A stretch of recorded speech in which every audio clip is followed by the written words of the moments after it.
सद्गुरु महाराज की जय। नमामि अमित ज्ञान रूपम कृपालम अगम बोध दाता सुबुद्धि निधि विशालम क्षमाशील यति धीर गंभीर ज्ञानम धर्म कील दृढ़ धीर समधीर ध्यानम जगत त्राणकारी अघारी उदारम भगत प्राण रूपम दया गुण्य पारम नमो सद्गुरुं ज्ञान दाता सुस्वामी नमामि नमामि नमामि नमामि। श्री सद्गुरु महाराज की जय। प्रातः स्मरणीय अनंत श्री विभूषित परमाराध्य सद्गुरु महाराज गुरुदेव महर्षि संत सेवी परमहंस जी महाराज रानीगंज डॉक्टर कॉलोनी पश्चिम बंगाल के प्रबुद्ध सत्संग प्रेमी महानुभावों माता एवं बहनों,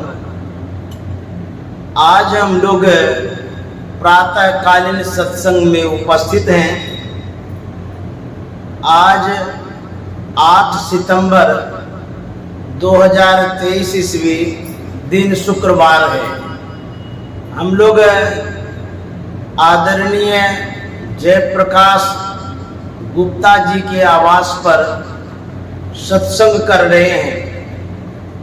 डॉक्टर कॉलोनी में सत्संगियों की अच्छी खासी बढ़ोतरी हुई है। लोग रुचि ले रहे हैं और पहले की अपेक्षा अभी सत्संगी अधिक लोग आते हैं।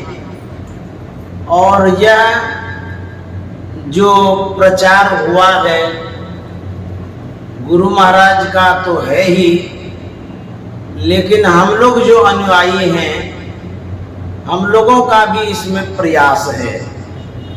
जैसे गायत्री देवी जी हैं, आदरणीय हमारे विद्यानंद मास्टर जी हैं, उनके परिवार हैं, और कुसुमबाई भी है, और जो सत्संग प्रेमी हैं सब सक्रिय हैं। इन लोगों का विशेष मन लगा हुआ रहता है, प्रचार प्रसार करने में लगे रहते हैं। इस तरह से जो अनुयायी हैं उनके माध्यम से और भी लोगों तक संत मत का प्रचार प्रसार हो रहा है और भी बातें बढ़ती जा रही हैं। ये अच्छी बात है। देखिए, धर्म सब कोई नहीं कर पाते, धर्म का प्रचार भी सब कोई नहीं कर पाता है, क्योंकि जिस धर्म का आप प्रचार करते हैं सबको सुहाता नहीं है। जो धर्म प्रचारक है उसके लिए भी कुछ लोगों के मन में क्रूरता होती है, ईर्ष्या द्वेष होने लगता है।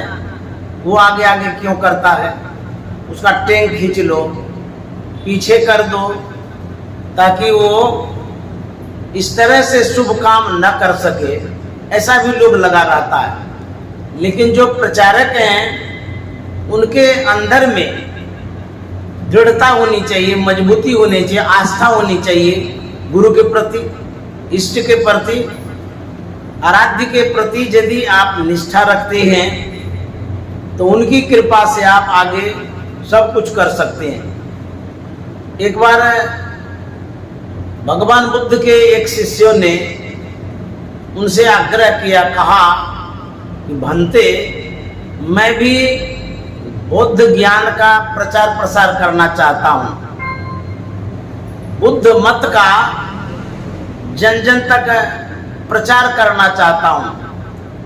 तो भगवान बुद्ध ने कहा कि ये बड़ा कठिन काम है, इसमें दिक्कतें आती है, उलझन आता है। जो कुछ भी तुम कहने जा रहे हो, तुम्हारी बातों को सब कोई नहीं समझे, नहीं समझने के कारण तुमको ही उल्टा पुल्टा कह देगा, तुम्हारे ऊपर बिगड़ जाएगा, तुम्हारे जीवन में व्यवधान उत्पन्न कर देगा। तो उस सेवक ने कहा कि भंते कोई बात नहीं, मैं सब कष्ट सहने के लिए तैयार हूँ, लेकिन आपका जो ज्ञान है, जो बुद्ध का ज्ञान है, उसको मैं अवश्य फैलाऊंगा। भले में कष्ट होगा, लेकिन बोलबे करेगा लोग, कोई लाठी डंडा से तो नहीं मारेगा। भगवान बुद्ध ने कहा ऐसी भी नौबत आ सकती है कि जिसको बुरा लगेगा, अच्छा नहीं लगेगा, लाठी डंडा पत्थरबार भी करेगा। सेवक ने कहा कोई बात नहीं है, लाठी डंडा ने फेंकेगा, वो भी हम सह लेंगे, कोई जान से तो नहीं मारेगा। भगवान बुद्ध ने कहा धर्म प्रचार प्रसार करने में जान भी जा सकती है। पलटू साहब को देखी, अयोध्या के संत कितने अच्छे संत थे, वो तो धर्म का प्रचार प्रसार करते थे ना, लेकिन कुछ ऐसे दुष्ट आदमी जिनको उनकी बातें समझ में नहीं आई, जानते हैं क्या किया? पलटू साहब को धधकती आग में जिंदा उठा करके फेंक दिया, उसमें जल करके वो बेचारे राख हो गए। तो भगवान बुद्ध ने कहा हो सकता है कि जान पर भी खतरा आ जाए, जान भी गंवाना पड़ जाए। शिष्यों ने कहा कि भंते यदि धर्म प्रचार प्रसार करने में मेरी जान चली जाएगी तो मैं इस जीवन को धन्य समझूंगा कि मेरा जन्म जो है ना सफल हो गया, धर्म प्रचार प्रसार करने में हम जान दे दी। श्री सद्गुरु महाराज की भगवान बुद्ध ने कहा कि तुम प्रचार कर सकते हो, जिनके अंदर में इतनी दृढ़ता हो हम जान भी दे सकते हैं, जो भी कष्ट हो कठिनाइयां होगी सब सहेंगे तब प्रचार प्रसार कर सकते। यह जो प्रचार है गुरु महाराज के ज्ञान का, संत मत का, इसमें कठिनाइयां आती हैं।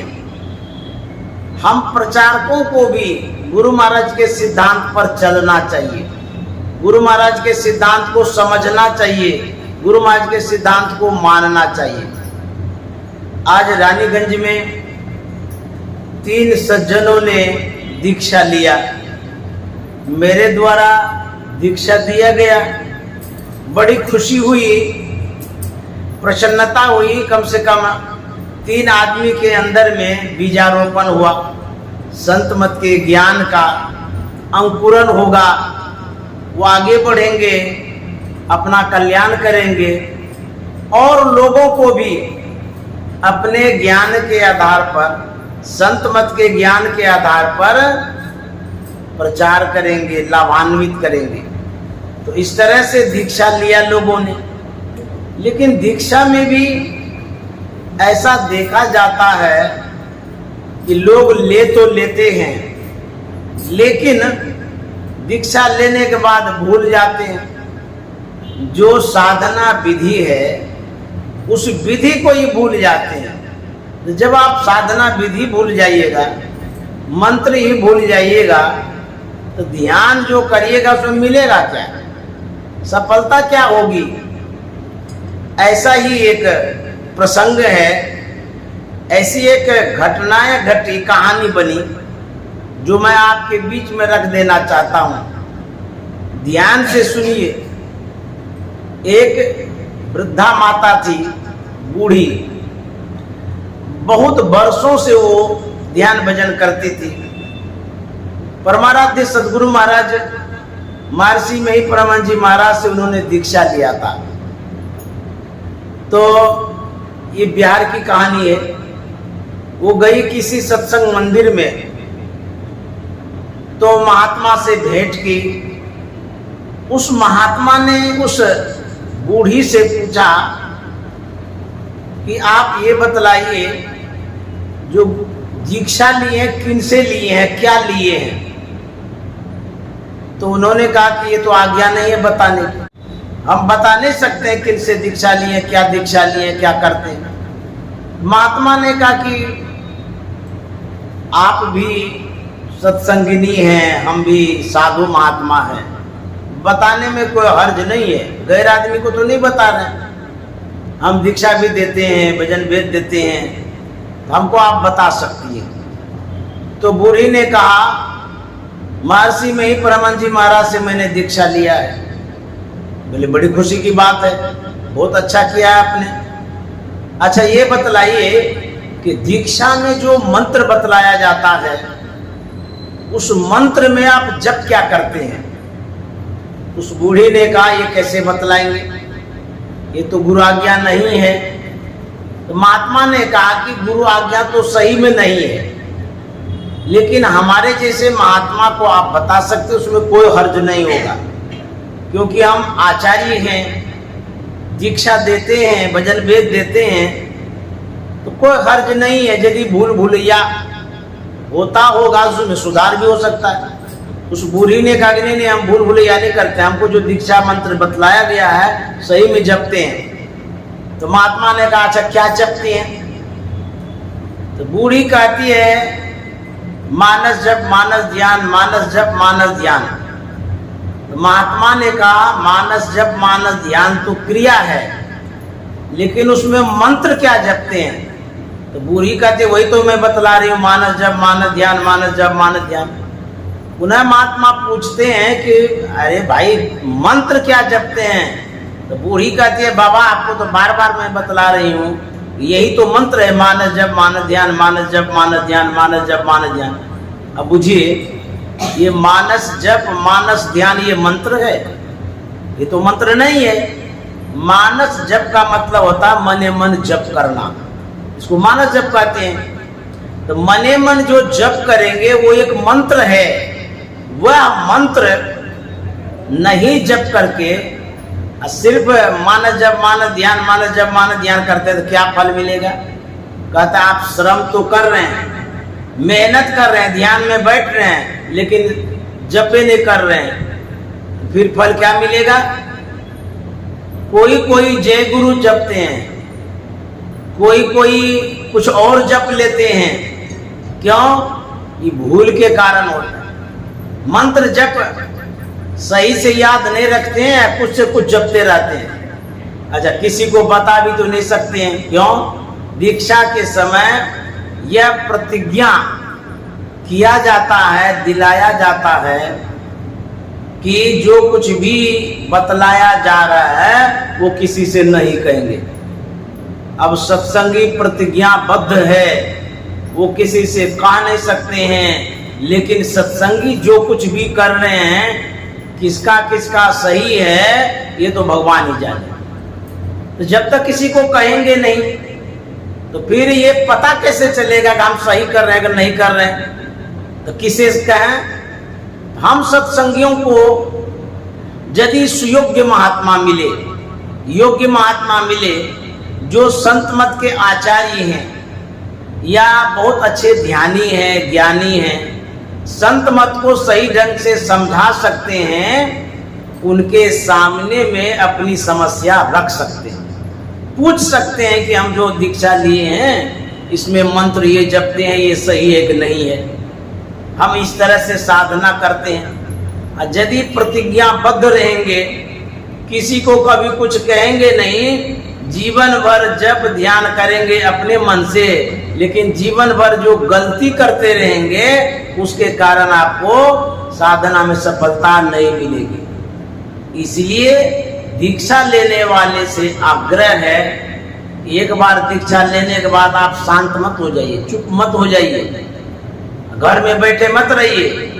तब दीक्षा लेने के बाद जब आप सत्संग में जाते हैं, वहां कोई महात्मा मिलता है तो दीक्षा समझिए फिर से, अथवा आपके इर्द गिर्द आसपास गांव घर में कोई वरिष्ठ महात्मा आते हैं, उनके सामने जिज्ञासा रखिए कि मैं साधना संबंधी बातें करना चाहता हूँ या चाहती हूँ। उनके सामने सब बात रख करके आप समझ सकते हैं कि दीक्षा सही है कि नहीं। जब आप पूछते हैं तो समझाया जाता है, लेकिन हम देखते हैं कि जिनको वर्षों दीक्षा लेना हो गया, कई साल तक हो गया, आज तक वो किसी महात्मा से दीक्षा के विषय में पूछ भी नहीं किए, जानने का कोशिश भी नहीं किए हैं। अपने होशियार बने हुए हैं कि हम जो करते हैं ठीक करते हैं। अरे ठीक तो करते हैं, कभी कभी परीक्षा भी देना जरूरी है। विद्यार्थी पढ़ ले कि हमको सब ज्ञान हो ही गया है, परीक्षा का आवश्यकता नहीं है, तो उसको नौकरी नहीं मिलेगी। परीक्षा जब तक नहीं होती है किसी बात की, तब तक वो बात सही नहीं है। तो सत्संगियों को चाहिए कि साधु महात्मा से एक बार जिज्ञासा करें कि ये दीक्षा में मंत्र बतलाया गया है, ऐसे इस तरह से मैं कर रही हूं या कर रहा हूं, सही है ना? यदि महात्मा का देखा एकदम सही है, तब आप करते रहिए। फिर से जरूर बीच बीच में पूछना चाहिए। यदि आप जिज्ञासा नहीं करेंगे, हो सकता है लाभ की जगह हानि होगी।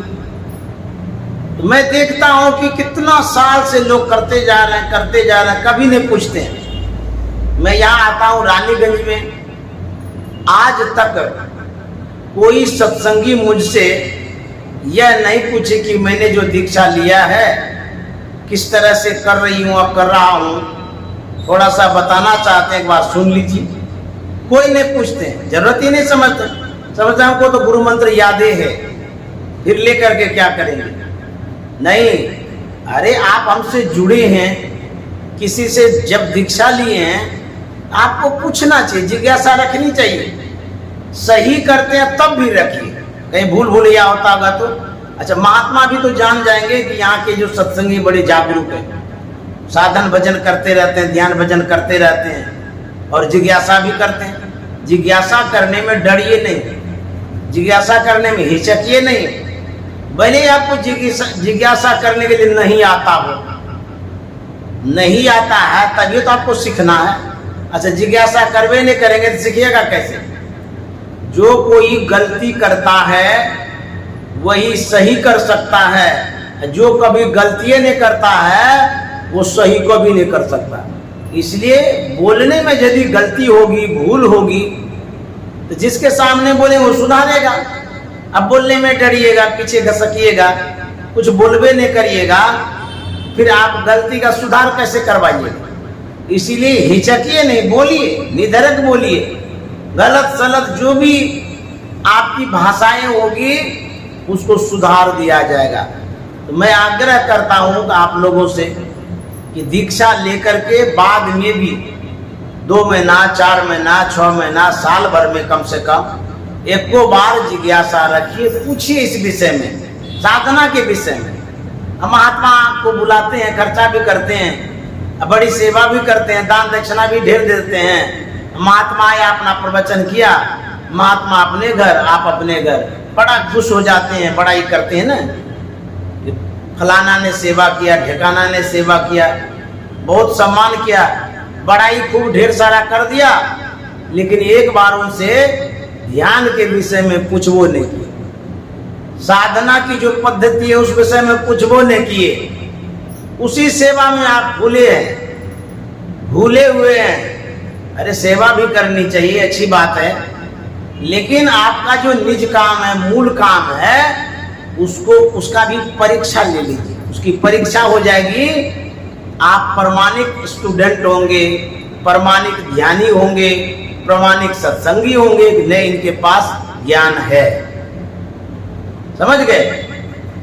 यदि आप नहीं पूछते हैं, हो सकता है कि आपसे भूल हो रही है।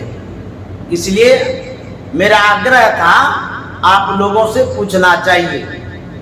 एक कथा मैं कहने जा रहा हूं, सो ध्यान से आप लोग सुनिए। एक गांव का व्यक्ति एक महात्मा के पास गए दीक्षा के लिए। महात्मा ने दीक्षा दिया, दीक्षा प्राप्त करके वो घर पहुंचता है। घर पहुंचने के बाद ऐसा कुछ संजोग हो जाता है, कभी कभी ऐसा होता है, उसके घर में जो बैल था वो मर जाता है। उनकी जो पत्नी थी, उन्होंने कहा, आप जो दीक्षा लेकर के आए हैं इसलिए बैल मरा है, जाइए बाबा को दीक्षा लौटा दीजिए, नहीं तो न जाने जीवन में क्या क्या घटनाएं घटेगी, कोई ठिकाना है। इसीलिए जाइए लौटा दीजिएगा। पत्नी की बात को मान करके महात्मा के पास पहुंचा और कहा कि बाबा, आपसे जो मैंने दीक्षा लिया है वह दीक्षा आपको लौटाना चाहते हैं। महात्मा ने कहा, आप दीक्षा क्यों लौटाना चाहते हैं, क्या बात है? बोले कि दीक्षा जो लेकर के गए, हमारा बैल मर गया, यह दीक्षा हमको नहीं फला, और क्या क्या घटनाएं घटेगी कोई ठिकाना नहीं है। हमारी पत्नी ने कहा कि जाकर के जल्दी से जल्दी दीक्षा लौटाई, नहीं तो और भी कुछ मर सकता है, कुछ हो सकता है, इसीलिए आप अपना दीक्षा ले लीजिए। बाबा ने कहा, मैं दीक्षा लौटा लूंगा, लेकिन एक बात ध्यान से सुनो, उसके बाद लौटाऊंगा। बोले कि बोलिए। बाबा ने कहा, दीक्षा जैसे ही तुम लौटाओगे, उस लौटाने के समय तुम्हारी पत्नी की मृत्यु हो जाएगी, क्योंकि दीक्षा लौटाने से ऐसा होता है।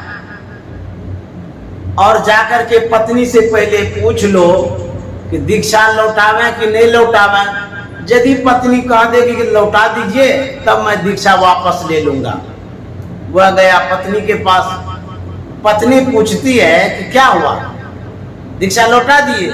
बोले नहीं नहीं, लौटाने तो गई थे, बाबा ने कहा दीक्षा मैं लौटा लूंगा, लेकिन दीक्षा लौटाने का फल यही होगा कि लौटाते ही तुम्हारी पत्नी की मृत्यु होगी। तो महात्मा ने कहा कि पत्नी से पहले पूछाओ, तब दीक्षा लौटा देना, नहीं तो गड़बड़ हो जाएगा। तो आप बतलाइए दीक्षा लौटावे कि नहीं लौटावे? उसकी पत्नी ने कहा, नहीं बाबा नहीं लौटाएंगे, रहने दीजिए, रहने दीजिए, जो है सो रहने दीजिए। वही कहते हैं दीक्षा के विषय में समझेंगे नहीं तो फिर आप दीक्षा लेकर के ही क्या करेंगे। अब दीक्षा के विषय में बतलाते हैं, दीक्षा क्या है। दीक्षा जो शब्द है, शिष्यत्व को ग्रहण करने वाला है। जब दीक्षा लेते हैं तो आप शिष्य बनते हैं। तो जब शिष्य बनते हैं तो महात्मा लोग आपको संस्कारित करते हैं। संस्कारित करने का मतलब आपको शुद्ध करते हैं। तो पवित्र होने का जो सूत्र है, मूल मंत्र है, वो दीक्षा है। परमात्मा को प्राप्त करने का जो जड़िया है, वो दीक्षा है। आप जो भक्ति करते हैं, भक्ति प्रारंभ करने की जो प्रक्रिया है, वो दीक्षा है। क्यों? दीक्षा से हम गुरु से जुड़ते हैं, संत से जुड़ते हैं, महात्मा से जुड़ते हैं। जब तक आप दीक्षा नहीं लेंगे तो जुड़ेंगे नहीं, और जुड़ेंगे ही नहीं तो महात्मा कुछ भेद बताएंगे।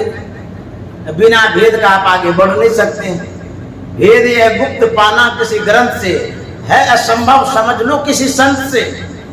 यह जो दीक्षा का संस्कार है, ये लेना चाहिए। और दीक्षा का मतलब होता है बोध, ज्ञान, शिक्षा, संस्कार, शिष्यत्व ग्रहण करना। इसी शब्द को कोई और संप्रदाय वाले नामदान बोलते हैं कि नामदान ले लीजिए, वही दीक्षा है, उसको नामदान बोलते हैं। कोई कहते हैं अमृत चखना, इस तरह से बोला करते हैं। तो दीक्षा जो लेते हैं, यह एक भक्ति का संस्कार है। भक्ति बीज बिन से नहीं, जो जुग जाए अनंत, ऊंच नीच घर जन्म ले तो संत को संत। भक्ति का ये बीज है। जब तक आप नहीं लेंगे तो बिना बीज का अंकुरण होता है? नहीं होता अंकुरण। जब तक बीज नहीं है तो वृक्षों नहीं बनेगा। यदि आप डेवलप करना चाहते हैं, विकास करना चाहते हैं, बढ़ना चाहते हैं, मुक्ति पाना चाहते हैं, अच्छा संस्कार लेना चाहते हैं, तो दीक्षा लेना जरूरी है। तो दीक्षा में जो कुछ शर्त है, उस शर्त को भी आपको जो दीक्षा लिया गया उसमें बतलाया गया कि आप प्रतिज्ञा करिए, शपथ करिए। क्या शपथ की बात यह है कि तन मन धन वचन से हमेशा संतमत की सेवा में मददगार रहेंगे। और भी कुछ प्रतिज्ञा है कि जो कुछ भी बतलाया जाएगा वो किसी से नहीं कहेंगे, साधनानुभूति जो होगी वह भी किसी से नहीं कहेंगे। और भी प्रतिज्ञा कराया जाता है कि जो कुछ भी आपको अनुभव होगा किसी से नहीं कहेंगे और किसी को श्राप नहीं देंगे, किसी को वरदान भी नहीं देंगे। इस तरह से कई प्रतिज्ञा कराई जाती है। प्रतिज्ञाबद्ध होकर के तब दीक्षा की बात शुरू करते हैं, बतलाया जाता है। तो यह सब एक प्रक्रिया है। उसके बाद संत मत में विशेष बात यही है कि वही व्यक्ति दीक्षा ले सकते हैं जिन व्यक्तियों ने 6 महीनों तक मांस, मछली, अंडा, शराब, नशा आदि का सेवन नहीं किया हो। 6 महीना का नियम क्यों है? इसलिए कि जो अखाद्य पदार्थों को खाते आ रहे हैं उनका शरीर 6 महीना में शुद्ध होता है, खून साफ होता है। इसीलिए 6 महीना का गुरु महाराज समय रखे हैं। तो दीक्षा जब आप लेते हैं तो उसके पहले ये शर्त है कि 6 महीनों तक मांस मछली नहीं खाएंगे। लेकिन कुछ संप्रदाय ऐसा भी है, मांगुर माछे झोर हरी हरी बोल, ये भी होता है। मतलब सब चीज खाते रहो, भगवान का नाम लेते रहो। तो हमारे गुरु महाराज का सिद्धांत नहीं है। मांस मछली अंडा शराब छोड़ना पड़ता है आजीवन के लिए। जीवन पर्यंत नहीं खाएंगे तब आपको दीक्षा दिया जाएगा। तो दीक्षा जब आप लेते हैं आपका संस्कार उत्तम होता है। गुरुदेव महर्षि संत सेवी जी महाराज के समय की एक घटना है। इंग्लैंड से एक व्यक्ति दीक्षा लेने के लिए कुप्पा घाट आता है। वह महर्षि संत सेवी जी परमानंद जी महाराज से मिला। उसने अपनी जिज्ञासा रखी। उन्होंने कहा कि मैं दीक्षा लेना चाहता हूं। तो गुरुदेव ने पूछा आप कितने दिनों से मांस मछली अंडा शराब नहीं लेते हैं? उन्होंने कहा बहुत दिनों से। गुरुदेव ने पुनः पूछा बहुत दिनों में कोई दिन तो होगा, साल तो होगा, कुछ तो बताइए। बोले नहीं बहुत दिन हो गया है, छोड़ दिए हैं।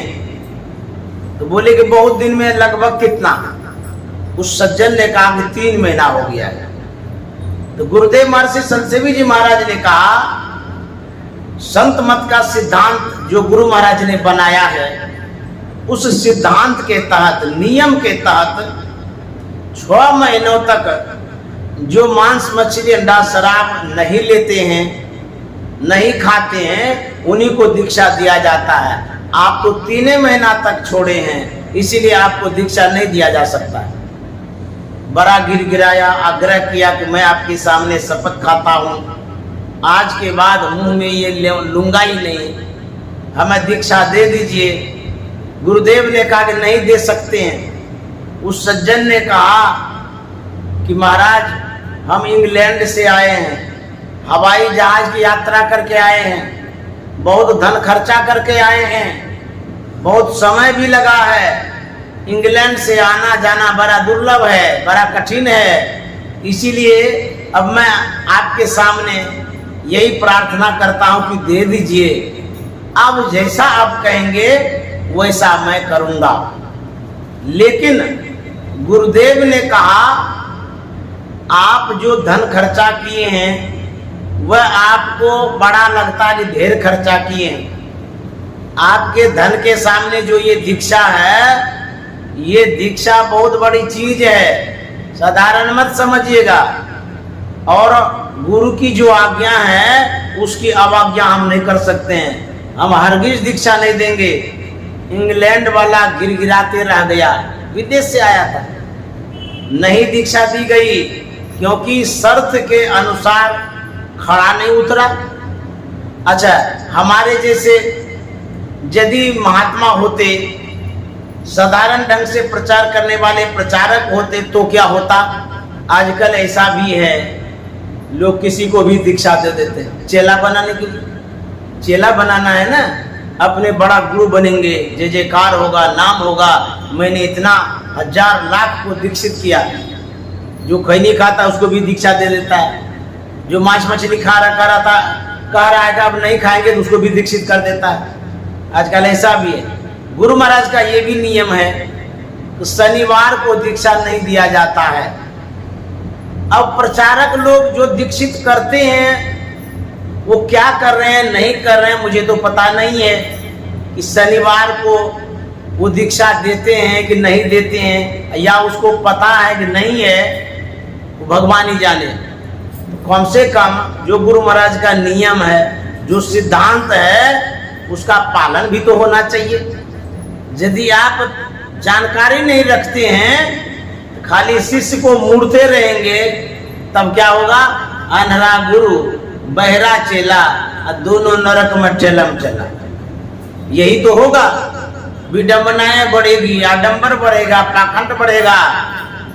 जिस तरह से और भी मत बहुत विभागों में बट गया है, उसी तरह से यदि विडंबना बढ़ेगी, आडंबर बढ़ेगा, तो संत मत में भी या महर्षि मही परमहंस जी महाराज का जो विचार है, उन विचारों में लोग खंडित हो जाएंगे। क्यों? अपना विचार का प्रचार करेगा, अपने विचार से, अपने बुद्धि से लोग चलेंगे, तो गुरु महाराज के विचार को मानेंगे नहीं, अपना सिद्धांत बनाएंगे। तो विडंबना ऐसी बढ़ेगी कि संत मत का प्रचार प्रसार जो सही ढंग से होना चाहिए, उसमें कमियां नजर आएगी। इसीलिए संत मत को समझना बहुत जरूरी है। दीक्षा लेने से क्या प्रभाव पड़ता है, यह भी एक बात भगवान बुद्ध के जीवन से जो पता चला है आपके सामने रखना चाहता हूं।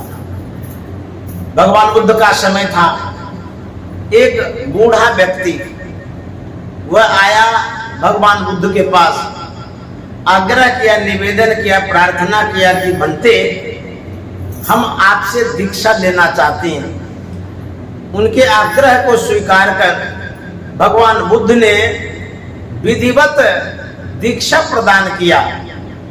वह बूढ़ा दीक्षा लेकर के अपने गंतव्य की ओर, घर की ओर जंगल जंगल जा रहा था। उस जंगल में सांड था, ये बड़ा बदमाश था। जैसे उस बूढ़ा को देखा, एकदम क्रोधित होकर के दौड़ते हुए बूढ़ा के तरफ आया। बूढ़ा भागा जरूर, लेकिन सांड की जो दौड़ थी, उस दौड़ से आगे वो दौड़ नहीं सका, भाग नहीं सका। सांड के चपेट में आ गया। सांड उसको सिंह से ऐसा उठा करके पटकता है, उस बूढ़े का प्राण पखेरु उड़ जाता है, मर जाता है। जब भगवान बुद्ध के शिष्यों ने जाना, वह बूढ़ा घर जा रहा था दीक्षा लेकर के, लेकिन रास्ते में सांड ने मार दिया। तो शिष्यों ने, भिक्षुओं ने भगवान बुद्ध से यह बात पूछा कि भंते, जो बूढ़ा अभी दीक्षा लेकर के जा रहा था, उसको सांड ने पटक करके मार दिया, उसने तो भजन किया नहीं, खाली दीक्षा लिया, तो उसकी क्या गति होगी? भगवान बुद्ध ने कहा, जो बूढ़ा दीक्षा लेकर के गया, दीक्षा का ऐसा प्रभाव होता है, ऐसा प्रताप होता है, वो बूढ़ा जरूर भजन नहीं किया है, लेकिन दीक्षा जो लिया है वो तावन 3 श्लोक अर्थात वो स्वर्ग चला गया। यदि आप दीक्षा ले लेते हैं, इसका एक प्रभाव, ऐसा प्रभाव होता है कि स्वर्ग मिल जाता है। सच्चे सदगुरु से यदि आप दीक्षा लेते हैं, आपके जीवन में बदलाव आता है। अब देखिए, वो इंग्लैंड वाला चला तो गया इंग्लैंड, लेकिन उनके मन में था कि हमारे सच्चे सदगुरु हैं, उनसे दीक्षा लेना चाहिए। और धन खर्चा करके 6 महीना के बाद पत्नी को भी साथ लेकर के आता है। आप किसी संप्रदाय से जुड़ते हैं, दीक्षा लेते हैं, वो आपके गुरु हैं, उनका सम्मान होना चाहिए। क्योंकि गुरु का यदि आप सम्मान नहीं करेंगे तो फिर आपको ज्ञान कहाँ से मिलेगा। लेकिन यदि सही ज्ञान उन गुरु के पास नहीं है, उस गुरु को मानते हुए भी आप वह ज्ञान जिससे मोक्ष और मुक्ति मिलेगी अवश्य किसी से जान लेना चाहिए, सीख लेना चाहिए। ऐसा बहुतों ने किया है। एक उदाहरण आपके सामने रखना चाहता हूं। जिस समय सदगुरु महर्षि महिपरमानंद जी महाराज थे, उस समय की ये बात है कि कैसे दूसरे संप्रदाय वाले महात्मा संत मत से जुड़ते हैं और क्यों जुड़ते हैं, यही मैं बताने जा रहा हूं। एक बार गुरु महाराज का अखिल भारतीय सत्संग हो रहा था, उसमें बहुत सारे लोगों को आमंत्रित किया गया था। भगवान बुद्ध के एक अनुयायी थे भिक्षु जगदीश काश्यप, बड़े विद्वान थे। जानते कितने बड़े विद्वान थे? भगवान बुद्ध के 3 विशेष ग्रंथों को उन्होंने लिखा था, जिसका नाम था त्रिपिटक। उतने बड़े ज्ञानी, उतने बड़े विद्वान आदमी हमारे संत मत में आए थे, क्योंकि आमंत्रण भेजा गया था, बुलाया गया था, आना भी चाहिए। तो आए, तो घटना क्या घटी वो बतलाने जा रहे हैं। अच्छी व्यवस्था दी गई, उसमें वो विश्राम कर रहे थे। रात की बात है, हम लोग 3 बजे उठते हैं, उसको ब्रह्म मुहूर्त कहा जाता है। 3 बजे को ब्रह्म मुहूर्त कहते हैं, उस समय उठ करके हम लोग ध्यान करते हैं। तो उस समय गुरु महाराज के समय ब्रह्म मुहूर्त में अखिल भारतीय में घंटी बजती है। ये गुरु महाराज का नियम था, बजवाया करते थे, क्योंकि जो भी अखिल भारतीय में लाखों लोग आते थे उनको जगाया जाता था ध्यान के लिए। खूब जोर से घंटी जब बजी तो सबके सब सत्संगी उठ करके कुल्ला उल्ला करके पंडाल में ही ध्यान में बैठ गए और शरीर को अपने कपड़ों से, वस्त्रों से ढक लिए। तो जोर से जो घंटी बजी, भिक्षु जगदीश काश्यप की नींद खुल गई। अब देखिए होता क्या है, भिक्षु जगदीश काश्यप अपने कमरे से निकलते हैं और मंच की ओर वो बढ़ते हैं। आसपास में ही मंच था। मंच पर जब गए, देखते एकदम शांत है, कोई हलचल नहीं, चूं भी कोई नहीं बोल रहा है। वो नजर दौड़ाते हैं पंडाल की ओर। पंडाल की ओर जब नजर दौड़ाते हैं तो देखते हैं जितने श्रद्धालु सत्संग प्रेमी हैं, सब कोई अपने शरीर को कपड़ों से ढक करके ध्यान कर रहे हैं। भिक्षु जगदीश काश्यप ने जब देखा, उनको एकाएक भगवान बुद्ध की साधना पद्धति याद आ गई, क्योंकि उन्होंने लिखा था भगवान बुद्ध रात्रि में अपने शिष्यों के साथ ध्यान करते थे, उपासना करते थे, आराधना करते थे। तो भिक्षु जगदीश काश्यप के मन में होता है, तो भगवान बुद्ध जिस तरह से शिष्यों के साथ ध्यान करते थे, उसी तरह से हम देखते हैं कि महर्षि महिपरमानंद के जितने शिष्य हैं वो लोग ध्यान में बैठे हैं। उनको तब पता चला कि भगवान बुद्ध रात में जग करके क्या करते थे। लिखे थे तब भी पता नहीं था। जब उन्होंने प्रैक्टिकल में देखा, नेचुरल में देखा, आंख से देखा, तब उसको एहसास हुआ, अरे महर्षि जी के जितने शिष्य हैं सब तो ध्यान कर रहे हैं, वो भी अर्धरात्रि में।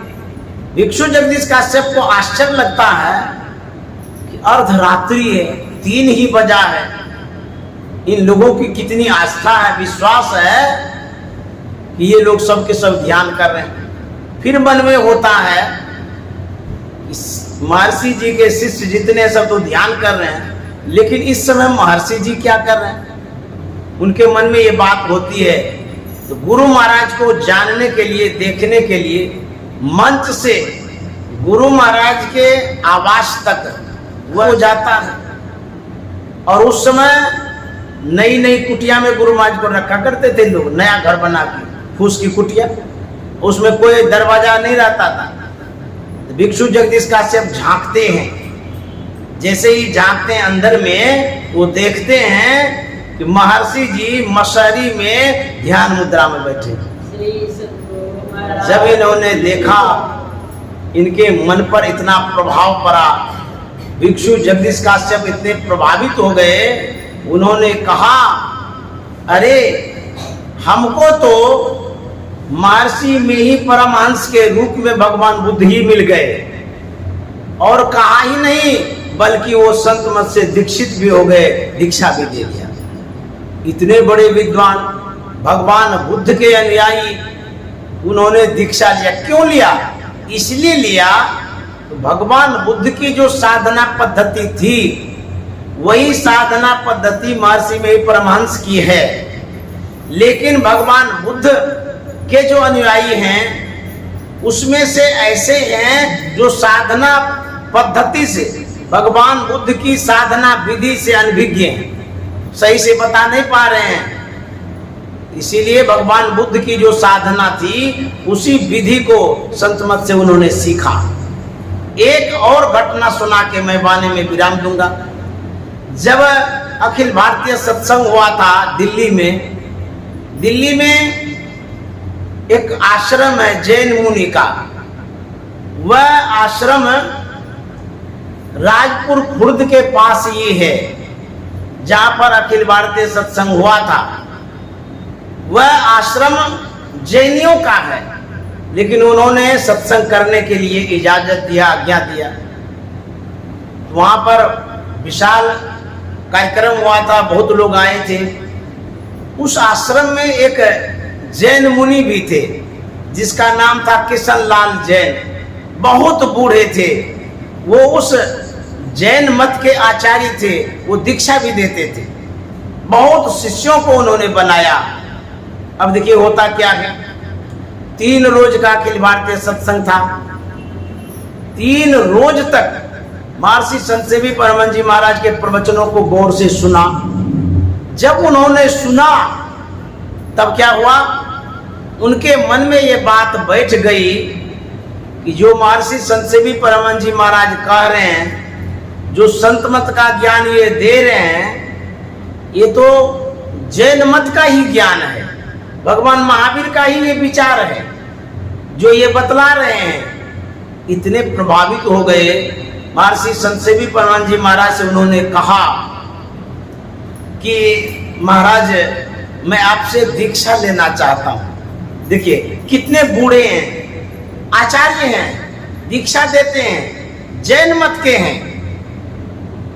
गुरुदेव ने ये बात कहा था, आप तो वृद्ध हैं, ज्ञान वृद्धि भी हैं, आचार्य भी हैं, बहुतों को आपने दीक्षा दिया है, बहुत सारे आपके शिष्य बने हैं। जब दीक्षा आप देते हैं फिर दीक्षा लेने की इच्छा कैसे हो गई? गुरुदेव ने जब पूछा तो किशन लाल जैन मुनि ने क्या कहा था कि महाराज जब मैंने आपके सत्संग को सुना, सुन करके मुझे यही लगा आप जो कुछ भी कह रहे हैं वो भगवान महावीर की बातों को कह रहे हैं। आपका जो सत्संग है भगवान महावीर के बातों से जुड़ा हुआ है, एक ही जैसा आप बोलते हैं। लेकिन जो शिक्षा मुझे मिली, जो दीक्षा मुझे मिली है जैन मत से, जो आप बतला रहे हैं उसमें भिन्नता है। क्योंकि भगवान महावीर जी ने जो ध्यान के लिए बतलाया, मोक्ष के लिए जो बतलाया, कल्याण के लिए जो कुछ भी बतलाया है वह आप सही में बतला रहे हैं। क्योंकि भगवान बुद्ध ने यही कहा था जो आप कह रहे हैं। इसीलिए मेरे मन में होता है, शरीर में बूढ़ा है, ज्ञान तो कभी भी लेना चाहिए, किसी से भी लेना चाहिए। यदि आपके पास भगवान महावीर का ज्ञान है, वो ज्ञान हमें अभी तक नहीं मिला है, आपसे क्यों नहीं लेंगे?